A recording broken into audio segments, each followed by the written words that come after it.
Good afternoon, and thank you for being here. I would like to begin this afternoon with a couple of questions. Could you imagine yourself waiting for the love of your life outside of their hospital room and not being granted permission to visit them? Or could you imagine watching people around you getting married, divorced, and married again, as you never get the chance to say I do even once? This is the reality for same-sex couples.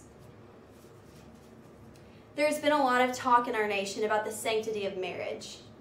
Many believe that gay marriage would ruin the purity of marriage. And I want to ask, is marriage really all that pure in America? In my opinion, the 74% of marriages that end in divorce every year are responsible for ruining marriage sanctity. The sanctity of marriage is not dependent on gender. Marriage is something that is between two consenting adults who love each other. I believe that the sanctity of my marriage is not due to the fact that I am married to a woman, but because of the fact of the love that I share. This is why I cannot personally be against gay marriage. This week, the Supreme Court will make a ruling on a controversial issue in our nation: same-sex marriage.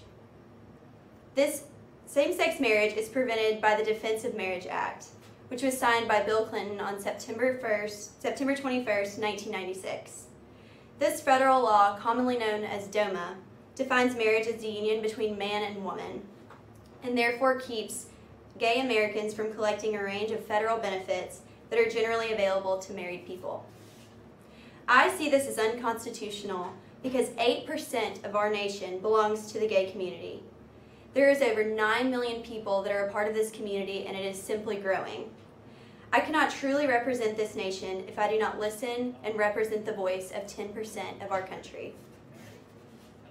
This rising community is fighting for the rights that are taken for granted by millions of straight couples, and it is up to us to stand alongside them as equal members of this society. Legalizing gay marriage is important because it is as much a part of discrimination as slavery was. The gay community should not be looked down upon because of their sexual orientation, like blacks were looked down upon for their race. Our nation has made tremendous strides to overcome race discrimination. The time has come to move forward against discrimination against the gay community. I am urging you to speak out for the equal rights of this community. No other reason than discrimination is keeping these rights from the gay community. We should not be focusing on the genders of these couples, but instead the love that they share. I believe that this injustice is unconstitutional and conflicts with the ideas that this country was founded on.